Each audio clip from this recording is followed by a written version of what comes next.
ఒక్కొక్క కలెక్టర్ అలా జ్ఞాపకం ఉండిపోతారు. సందర్భం వచ్చింది కాబట్టి నేను చెప్తున్నాను. కార్తికేయ మిశ్రా గారని మా జిల్లాకి కలెక్టర్గా వచ్చారు. డొక్కా సీతమ్మ గారి విగ్రహం పెడుతూ ఆయన డొక్కా సీతమ్మ గారి గురించి నేను ప్రసంగాలు చేశానని మా ఇంటికి వచ్చారు. మా ఇంటికి వచ్చి ఆయన వచ్చినప్పుడే నేను మంచినీళ్ళు బయట నుంచి కొని తెచ్చుకుంటుంటే ఆయన చూశారు. ఏం గురువుగారు మీకు మంచినీళ్ళు లేవా అని అడిగారు. అడిగితే నేను అన్నాను, అయ్యా మాకు ఇక్కడ మంచినీళ్ళు లేవండి, ఉప్పు నీళ్ళు వస్తాయి, అందుకని మంచినీళ్ళు కొనుక్కుంటూ ఉంటామన్నాను. మీకేనా ఈ ప్రాంతం అంతానా అన్నారు. ఈ ప్రాంతం అంతా మంచినీళ్ళు లేవండి అన్నాను. ఆయన మీరు నమ్మండి నమ్మకపోండి, ఇప్పుడు కార్తికేయ మిశ్రా గారిని పొగిడితే నాకేదో ఆయన పదవి ఇస్తారనడానికి నేను ఉన్న ఉద్యోగమే పదవి విరమణ చేసేసాను. నాకేం దాని మీద ఆశ లేదు. యథార్థం చెప్పాలి కాబట్టి చెప్తున్నాను. ఆయన హతాశులై సోఫాలో వెనక్కి కూర్చుని నేను జిల్లా కలెక్టర్గా ఉన్న చోట మంచినీళ్ళు లేక ఇంతమంది ఇబ్బంది పడితే నాకు అది అవమానం గురువుగారు, పరమ అవమానం అని వెంటనే ఫోన్ చేసి అధికారులతో మాట్లాడి మీరు నమ్మండి 10 రోజుల్లో ఇళ్ళకి కాదు కొళాయి వేయించుకోలేని వాళ్ళు నీళ్లు పట్టుకోవడానికి కూడా గొట్టాలు వేయించారు. ఇప్పటికే ఆ ప్రాంతం అంతా కార్తికేయ మిశ్రా గారిని తలుచుకుంటారు. అంటే నువ్వు కలెక్టర్ అయితే అలా పేరు తెచ్చుకోగలగాలి, నువ్వు ఒక డాక్టర్ అయితే అంత గొప్ప పేరు తెచ్చుకోగలగాలి. మా ఊళ్ళో డాక్టర్ ఐవి రావు అని ఒక డాక్టర్ గారు ఉన్నారు. ఆ డాక్టర్ గారిని చూస్తే జబ్బులు తగ్గిపోతాయని తెల్లవారుజామున 4 గంటలకు ఆయన కోసం మంచులో వెళ్ళి నిలబడతారు. ఆయన కూడా అలాగే వైద్యం చేస్తారు. వ్యక్తిగత జీవితమే లేదు. నేను అప్పుడప్పుడు అంటుంటాను, డాక్టర్ గారు మీకు సినిమాలకు వెళ్ళాలని ఉంటుందా అని. ఆయన పెద్ద నవ్వు అంటారు, సినిమాకి వెళ్ళిన 2.5 గంటల్లో కోటేశ్వరారు నేను ఒక్క 10 మందిని వైద్యం చేసి చూసి వాళ్ళు సంతోషంగా వెళ్ళిపోయి వాళ్ళకి ఆరోగ్యం కలిగితే వాళ్ళ పని వాళ్ళు చేసుకుని సంపాదించుకుని బతికితే నాకు అంతకన్నా ఏం కావాలండి. సినిమా ఇచ్చే ఆనందం కన్నా ఈ తృప్తి నాకు ఎక్కువ గురువుగారు. ఇది చదువుకున్న వాడికి అది లేకపోతే అనవసరం అన్నారు. ఒక డాక్టరు తన వృత్తి మీద తానే విసుక్కుంటే అది మనిషి బ్రతకవలసిన విధానం అంటే అది మోరల్ వాల్యూస్ అంటే. అది లేని విద్యకు అందం ఎక్కడుంది? అది పువ్వే, సువాసన లేకపోతే అందం ఏది? మీరు ఏది చెయ్యండి అది రావాలంటే మీరు కుటుంబంలో నేర్చుకోవాలి. గురువుని గౌరవించడం తప్పకుండా నేర్చుకోవాలి. గురువు లాంటి వ్యక్తి లోకంలో ఉండడు. ఎందుకనంటే అమ్మా నాన్న సంపాదించినది ఏదుందో అది అమ్మా నాన్న శరీరం వదిలిపెట్టేసిన తరువాత వీలునామా వ్రాసినా వ్రాయకపోయినా పిల్లలకి వెళ్ళిపోతుంది. కానీ ఒక గురువు సంపాదించినది ఏదుందో అది మాత్రం ఆయన కడుపున పుట్టిన పిల్లలకి వెళ్ళదు. అహరహం రాత్రనక పగలనక కష్టపడి అనేక గ్రంథాలు చదివి జ్ఞాపకం పెట్టుకుని దాన్ని జ్ఞాపకానికి తెచ్చుకుని తాను ప్రభావితుడై ఎవరైనా అడగగానే తాను చెప్పకుండా ఉండలేక గడ్డి తిని తయారు చేసుకున్న పాలని దూడ వచ్చి పొదుగులో గుద్దినంత మాత్రం చేత ఆవు పాలు విడిచిపెట్టేసినట్టుగా తాను ఇంత కష్టపడి నేర్చుకున్న విషయాల్ని లోకహితం కోసం చెప్పే గురువు ఉన్నాడే, అట్లాంటి గురువు లోకంలో దొరకడు. మీ టీచర్ గారి కన్నా గొప్ప వ్యక్తి ఉండడు. ఒక్కటి గుర్తుపెట్టుకోండి, సర్వేపల్లి రాధాకృష్ణన్ గారికి అంత ప్రీతి పిల్లల మీద ఎందుకు ఏర్పడిందంటే మీరు ఆయన జీవిత చరిత్ర చదవండి. ఆయన మైసూరులో పనిచేస్తున్న రోజుల్లో అశుతోష్ ముఖర్జీ గారని కలకత్తాలో, ఆ రోజుల్లో భారతదేశంలో కలకత్తా విశ్వవిద్యాలయం అంటే చాలా ప్రఖ్యాతి. దానికి వైస్ ఛాన్సలర్గా సర్వేపల్లి రాధాకృష్ణన్ గారిని రమ్మంటే సర్వేపల్లి రాధాకృష్ణన్ గారు అక్కడికి వెళ్ళడానికి సంశయించారు. కొత్త ప్రదేశం, కొత్త భాష అని. కాదు మీరు రావలసిందే, ఇక్కడికి వస్తే మీకున్నటువంటి విద్య ప్రపంచ ప్రఖ్యాతి పొందుతుంది, మీరు రావలసిందే అంటే ఆయన అన్యమనస్కంగా మైసూరు విశ్వవిద్యాలయానికి రాజీనామా చేసి కలకత్తా విశ్వవిద్యాలయానికి వైస్ ఛాన్సలర్గా వెళ్ళిపోతున్నప్పుడు సామానంతా సర్దుకుని వెళ్ళడానికి సిద్ధపడ్డారు. మీరు రాధాకృష్ణన్ గారి జీవిత చరిత్ర చదవండి. నేను అక్షరం అబద్ధం చెప్పట్లేదు, అవసరం నాకు లేదు. గుర్రబండిలో మైసూరు రైల్వే స్టేషన్కి వెళ్ళడానికి సర్వేపల్లి రాధాకృష్ణన్ గారు సిద్ధపడుతుంటే పిల్లలందరూ వచ్చి విశ్వవిద్యాలయం నుంచి మీలాంటి గురువు మాకెక్కడ దొరుకుతాడు, మీరు చెప్పిన పాఠాలతో మేము ఇన్ని విషయాలు నేర్చుకున్నాం, మీరు గుర్రాలు లాగిన బండిలో వెళ్ళడానికి వీల్లేదని వీధులన్నీ మైసూరు స్టేషన్ వరకు పువ్వులు చల్లి పిల్లలు గుర్రపు బండిని లాగి ఆ దంపతుల్ని కూర్చోపెట్టి మైసూరు స్టేషన్కి తీసుకెళ్లారు. ట్రైన్ ఎక్కిస్తే రాధాకృష్ణన్ గారికి మైసూరు ప్లాట్ఫామ్ కనపడలేదు. అంతమంది పిల్లలు నిలబడి అశ్రుధారలతో ఆయన్ని విడిచి ఉండలేక ఏడుస్తూ ఆయనకి నమస్కారం చేస్తుండగా ట్రైన్ విడిపోతే ఒక ఉపాధ్యాయుడు పిల్లల మీద ఇంత ప్రభావం చూపించగలడనమాటని తన పుట్టినరోజుగా చేయవద్దని ఉపాధ్యాయ దినోత్సవంగా చేయమని తల్లి తండ్రి తర్వాత మీ భవిష్యత్తు గురించి అంత వెంపర్లాడే వ్యక్తి ఎవరైనా ఉంటే గురువు ఒక్కడే. అంబేద్కర్ గారు భారత రాజ్యాంగ నిర్మాత. తెల్లవారి లేస్తే ఆయన్ని స్మరిస్తాం. అటువంటి అంబేద్కర్ గారు భీమ్రావ్ అంబేద్కర్. నిజానికి ఆయన పేరులో భీమ్రావ్ అన్నది ఆయన పేరులోది కాదు. ఆయనకి చిన్నతనంలో ఒక్కొక్కసారి అన్నం తినడానికి ఇబ్బంది కలిగితే ఒక ఉపాధ్యాయుడు తాను తెచ్చుకుని మధ్యాహ్నం తినవలసిన భోజనంలోంచి కొంత భోజనాన్ని అంబేద్కర్ గారికి పెట్టి అంత ప్రేమతో చూశాడు. ఏ భీమ్రావ్ అన్న ఉపాధ్యాయుడు తనని అంత ప్రేమతో చూశాడో ఆ పేరు తన పేరులోకి కలుపుకున్నారు అంబేద్కర్ గారు. కలుపుకుని భీమ్రావ్ అంబేద్కర్ అని పెట్టుకున్నారు.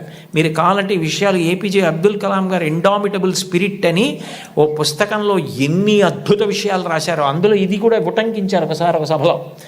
కాబట్టి గురువుని గౌరవించడం, అంబేద్కర్ గారిని గౌరవించడం అంటే అంబేద్కర్ గారు గురువుని ఎలా గౌరవించారు, టెండూల్కర్ తన గురువుని ఎలా గౌరవించాడు, గురువు పేరెత్తేటప్పటికీ ఈ దేశంలో ఎంత గౌరవాన్ని చూపించేవారు. ఎంఎస్ సుబ్బలక్ష్మి గారు చచ్చిపోతే కలాం గారు రాష్ట్రపతి భవన్ నుంచి చెన్నై వెళ్ళి నా తల్లి, ఈ గడ్డ, నేను పుట్టిన ఈ దేశం, ఎంఎస్ సుబ్బలక్ష్మి ముగ్గురు నాకు తల్లు లేని పాడిమోశారు. అది సంస్కారం.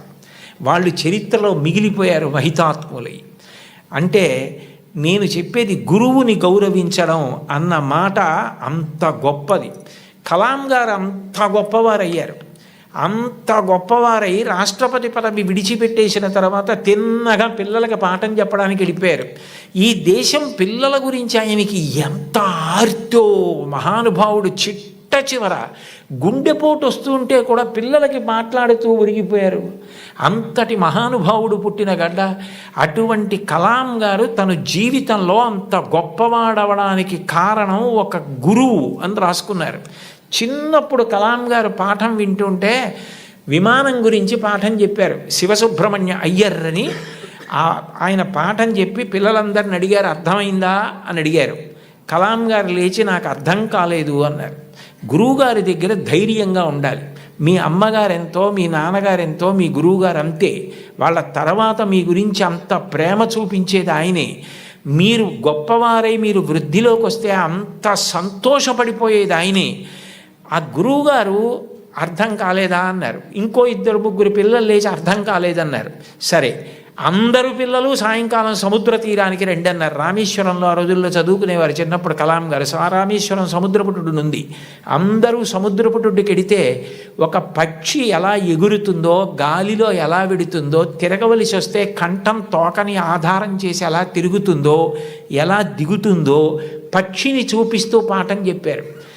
అది ఆ పక్షిని చూస్తూ విన్న చిన్ని కలాం గారి మనసులో ఏరోనాటికల్ ఇంజనీరింగ్ మీద బీజాలు పడ్డాయి. వెళ్ళి గురువుగారిని అడిగారు, నాకు ఇలా అవ్వాలంటే ఏం చెయ్యాలని. నువ్వు ఏరోనాటికల్ ఇంజనీరింగ్ చదవాలి, మెడ్రాస్ ఇన్స్టిట్యూట్ ఆఫ్ టెక్నాలజీలో చేరాలి, నువ్వు బాగా చదవాలన్నారు. న్యూస్ పేపర్లు పట్టుకెళ్ళి, అది కూడా ఎక్కడో తీసుకుని కాదు, వెళ్ళిపోతున్న ట్రైన్లోంచి పేపర్లు విసిరేస్తే ఆ బండిల్ తీసుకుని న్యూస్ పేపర్లు సైకిల్ కట్టుకొని ప్రతి ఇంటికి పట్టుకెళ్ళి న్యూస్ పేపర్లు ఇచ్చి చదువుకున్నారు అబ్దుల్ కలాం గారు. మీలో చాలామంది పిల్లలకి తల్లిదండ్రులు తమ రక్తాన్ని డబ్బుగా మార్చి సౌకర్యాలు ఇచ్చి చదివిస్తున్నారు. మహాత్ముల యొక్క జీవిత చరిత్రలు చదవండి. కేవలం మీ పాఠ్యపుస్తకాలు చదవద్దని నేను అనను. మీ యొక్క పాఠశాలల్లో, గ్రంథాలయాల్లో ఆటోబయోగ్రఫీసు, బయోగ్రఫీసు పెట్టించుకోండి. మీ టీచర్స్ని అడగండి, ఎంత సంతోషిస్తారో. అంతవరకు ఎందుకు, ఇంకొకసారి ఏ నెల్లూరులోనో సభ చేసినప్పుడు తప్పకుండా నేను కూడా ఇలాంటి సభల్లో 1-2 జీవిత చరిత్రలు బహూకరించడానికి ప్రయత్నిస్తాను. ఎందుకనంటే అవి మనని చెక్కుతాయి. కలాం గారు అంత గొప్పవాడయ్యాడంటే ఒక గురువు కారణం. మీరు కలాం గారు వ్రాసుకున్న పుస్తకాలు చదవండి. ఆయనకి టీచర్ అన్న మాట వస్తే ఈ cannot resist himself without developing a single sentence into A paragraph. ఒక సెంటెన్స్లో చెప్పవలసిన దాన్ని పారాగ్రాఫ్గా చెప్పకుండా ఆయన ఉండలేరు. ఆయన ఈ లైట్ వెయిట్ భూమికి దగ్గరగా ఎగిరేటటువంటి విమానాన్ని డెవలప్ చేయవలసి వచ్చినప్పుడు సరిగ్గా చేయలేకపోతే కోపం వచ్చి ప్రొఫెసర్ శ్రీనివాసన్ అని శుక్రవారం మధ్యాహ్నం పిలిచి సోమవారం పొద్దున్నకి చూపించకపోతే నీ స్కాలర్షిప్ ఆప్ చేస్తానన్నారు.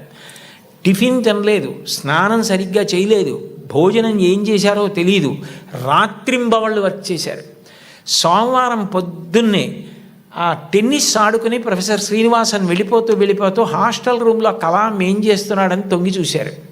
ఇచ్చిన టైం కన్నా ముందే రాత్రింబవళ్ళు కష్టపడి బోర్డు మీద డయాగ్రామ్ వేసి దానికి సంబంధించిన రిపోర్ట్ తయారు చేసిన కలాంని ఆ అవుట్ఫిట్ తోటే, టెన్నిస్ అవుట్ఫిట్ అంటే టెన్నిస్ ఆడుకోవడానికి వేసుకునే బట్టలు, వాటితోటే వెళ్ళి కౌగిలించుకున్నారు మా గురువుగారు శ్రీనివాసన్ గారు. ఆయన నా భుజాన్ని తట్టి నన్ను ప్రోత్సహించి పడిన ఆనందం నన్ను ఇంత గొప్ప స్థాయికి పెంచి పెద్ద చేసిందని తన టీచర్స్ గురించి ఎంత గొప్పగా రాసుకున్నారో.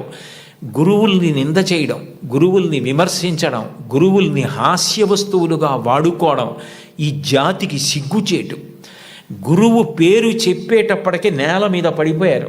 రామాయణంలో అంతటి రాముడు విశ్వామిత్రుడి పిలిస్తే దగ్గరికి వెళ్ళి నిలబడి ఇమౌస్మ మునిషార్దూల కింకరౌ సముపస్థితౌ ఆజ్ఞాపయ యుధేష్టం వై శాసనం కరవామకిం అన్నాడు. గురువుగారు లోకంలో ఎవరు చెప్పినా సలహా, మీరు చెప్తే మాత్రం ఆజ్ఞ. గురువుగారు చెప్తే ఆజ్ఞ, అందులో నేను తలపెట్టను. ఈ పని చేసి పెడతావా అని ఇప్పుడు అడక్కండి, ఈ పని చెయ్యరా రామా అనండి, నేను మీ కింకరుణ్ణి గురువుగారు అన్నాడు. ఇది ఈ జాతి నేర్పినటువంటి విషయం. మీరు ఏ మహాత్ముణ్ణి తీసుకోండి, టంగుటూరి ప్రకాశం పంతులు గారు జీవిత చరిత్రలో వ్రాసుకున్నారు. డబ్బు కట్టలేక కష్టాలు పడి ఇతర పనులు చేస్తూ రోజు పాఠం వినలేకపోయిన పిల్లల్ని ఆ రోజుల్లో సుందర శివయ్య గారని ఒక హెడ్ మాస్టర్ ఇంటికి తీసుకెళ్ళి కూర్చోపెట్టుకుని పాఠాలు చెప్పి వృద్ధిలోకి తెచ్చారు. ఆయన కారణం నేను వృద్ధిలోకి రావడానికని రాసుకున్నారు. ఆయన నడక అలా ఉండేది, ఆయన ప్రవర్తన అలా ఉండేది, ఆయన పాఠం చెప్తే అలా ఉండేదని పక్కనే గుంటూరులో మాజేటి గురవయ్య పాఠశాల అన్న పాఠశాలలో నరసయ్య గారని ఆయన చెప్పిన పాఠాలు, ఆయన వ్యవహరించిన తీరు నన్ను అంత ప్రభావితుణ్ణి చేశాయని మహానుభావుడు ఆయన నోరి దత్తాత్రేయుడు గారు తన జీవిత చరిత్రలో రాసుకున్నారు. గురువులు మనిషిని చెక్కుతారు, ఒక శిలలోంచి శిల్పాన్ని చెక్కుతారు.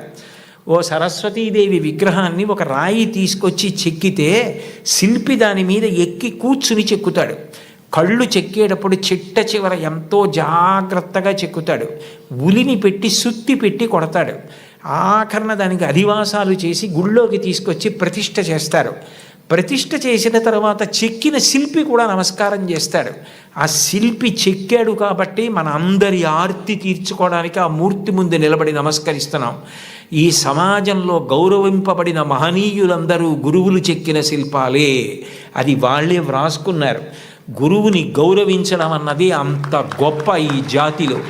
తల్లిని గౌరవించండి, తండ్రిని గౌరవించండి, మీ తోబుట్టువుల్ని ప్రేమగా చూడండి, మీ తోటివారిని ప్రేమించండి, గురువుల్ని గౌరవించండి. మీరు నైతిక విలువలతో మీరు మీ వీధిలో ఉంటే ఆయన మా వీధిలో ఉన్నాడని వీధిలో వాళ్ళు పొంగిపోవాలి. మీరు కుటుంబంలో ఉంటే వాడు మా అన్నయ్య, మా తమ్ముడు, మా కుటుంబ సభ్యుడు, నా కొడుకు అని తల్లిదండ్రులు పొంగిపోవాలి, మా ఊరి వాళ్ళు పొంగిపోవాలి, దేశం పొంగిపోవాలి. అంతటి వారు అయి తీరుతారు.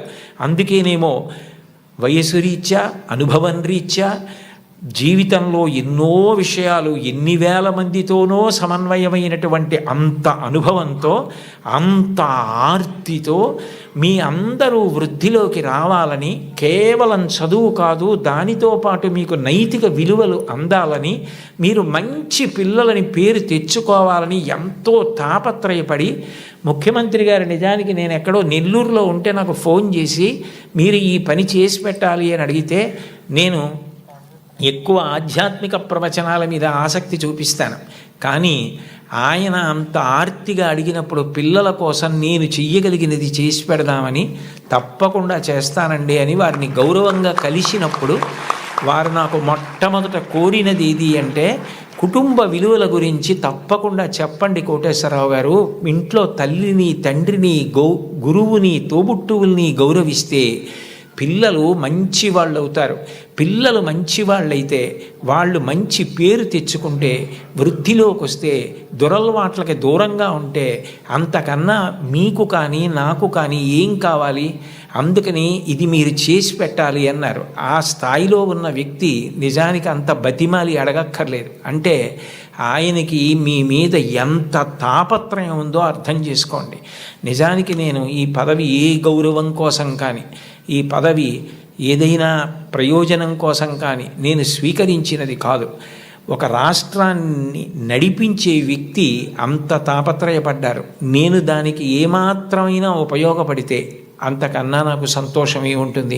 కోన శశిధర్ గారితో మాట్లాడుతూ నేను అన్నాను, నేను ఆఖరి 10 ఓవర్స్ ఆడుతున్నానండి, నాకు 66 ఏళ్ళు వచ్చాయి, ఇంకొక 10 ఏళ్ళు మహా అయితే ఇంత స్వేచ్ఛగా సమాజంలో తిరిగి చెప్పగలనేమో. ఈ సమయం నేను పిల్లలకి కొంత కేటాయించి చేయగలిగితే నాకు అంతకన్నా ఆనందం ఏముంటుంది అని ఒప్పుకున్నాను. కాబట్టి నేను చెప్పిన ప్రతి మాట నా గుండెల్లోంచి వచ్చింది తప్ప నా నోట్లోంచి వచ్చింది కాదు. కాబట్టి మీ అందరూ చక్కగా క్రమశిక్షణతో వృద్ధిలోకి వచ్చి మంచి పేరు ప్రఖ్యాతులు తెచ్చుకోవాలని నేను త్రికరణ శుద్ధిగా శారదామాత పాదార విందములకు శిరసు తాటించి సాంజలిబంధకంగా నమస్కరిస్తూ, ఇంత గొప్ప సదస్సులో పిల్లల కోసం ఇంత ఆర్తితో ఏర్పాటులు చేసిన చోట మాట్లాడడానికి అవకాశం ఇచ్చిన పెద్దలందరికీ నా హృదయపూర్వక కృతజ్ఞతలు ఆవిష్కరిస్తూ స్వస్తి.